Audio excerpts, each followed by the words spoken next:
It is better to offer no excuse than a bad one. It is better to be alone than in bad company. If freedom of speech is taken away, then dumb and silent we may be led, like sheep to the slaughter. My mother was the most beautiful woman I ever saw. All I am I owe to my mother. I attribute my success in life to the moral, intellectual and physical education I received from her. A primary object should be the education of our youth in the science of government. In a republic, what species of knowledge can be equally important? And what duty more pressing than communicating it to those who are to be the future guardians of the liberties of the country? Be courteous to all, but intimate with few, and let those few be well tried before you give them your confidence. True friendship is a plant of slow growth, and must undergo and withstand the shocks of adversity before it is entitled to appellation. But lest some unlucky event should happen unfavorable to my reputation, I beg it may be remembered by every gentleman in the room that I this day declare with the utmost sincerity, I do not think myself equal to the command I am honored with. A free people ought not only to be armed, but disciplined, to which end a uniform and well-digested plan is requisite, and their safety and interest require that they should promote such manufactories as tends to render them independent of others for essential, particularly military, supplies. In politics as in philosophy, my tenets are few and simple. The leading one of which, and indeed that which embraces most others, is to be honest and just ourselves and to exact it from others, meddling as little as possible in their affairs where our own are not involved. If this maxim was generally adopted, wars would cease and our swords would soon be converted into reap hooks and our harvests be more peaceful, abundant, and happy. We sainted Saint Tammany, King Tammany III, because he embodied moral perfection and every divine qualification that a deity could possess. I hold him in higher esteem than the saints of the Roman Catholic Church. He'll forever be the patron saint of America.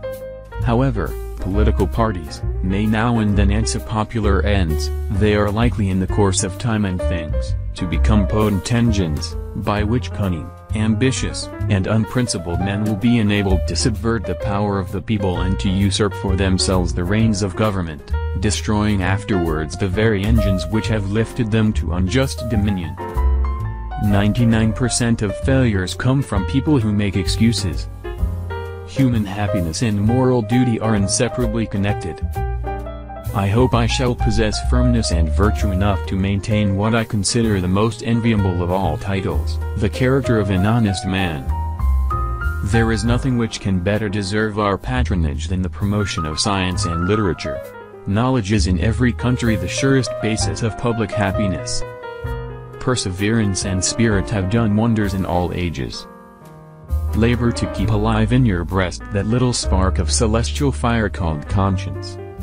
Guard against the impostures of pretended patriotism. Let us therefore animate and encourage each other, and show the whole world that a freeman, contending for liberty on his own ground, is superior to any slavish mercenary on earth. A sensible woman can never be happy with a fool. Experience teaches us that it is much easier to prevent an enemy from posting themselves than it is to dislodge them after they have got possession. The alternate domination of one faction over another, sharpened by the spirit of revenge, natural to party dissension, which in different ages and countries has perpetrated the most horrid enormities, is itself a frightful despotism. But this leads at length to a more formal and permanent despotism. The disorders and miseries, which result, gradually incline the minds of men to seek security and repose in the absolute power of an individual, and sooner or later the chief of some prevailing faction, more able or more fortunate than his competitors, turns this disposition to the purposes of his own elevation, on the ruins of public liberty. The harder the conflict, the greater the triumph. Worry is the interest paid by those who borrow trouble. The turning points of lives are not the great moments. The real crises are often concealed in occurrences so trivial in appearance that they pass unobserved. As mankind becomes more liberal, they will be more apt to allow that all those who conduct themselves as worthy members of the community are equally entitled to the protections of civil government. I hope ever to see America among the foremost nations of justice and liberality. If we desire to avoid insult, we must be able to repel it. If we desire to secure peace, one of the most powerful instruments of our rising prosperity, it must be known that we are at all times ready for war. I conceive a knowledge of books as the basis upon which other knowledge is to be built. Paper money has had the effect in your state that it will ever have, to ruin commerce, oppress the honest, and open the door to every species of fraud and injustice. Where are our men of abilities? Why do they not come forth to save their country? Real men despise battle, but will never run from it. We must consult our means rather than our wishes.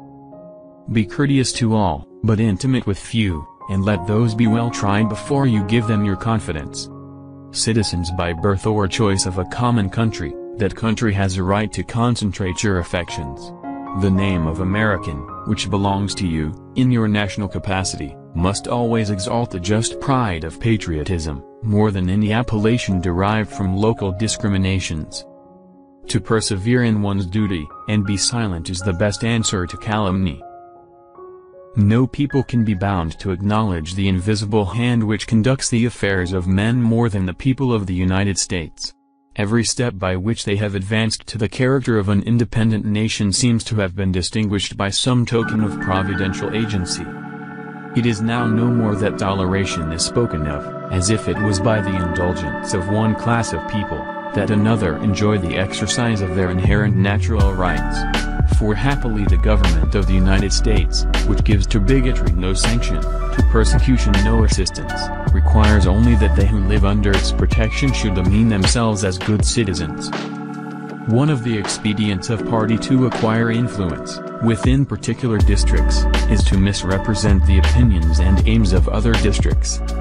All obstructions to the execution of the laws, all combinations and associations, under whatever plausible character, with the real design to direct, control, counteract, or all the regular deliberation and action of the constituted authorities, are destructive of this fundamental principle, and of fatal tendency.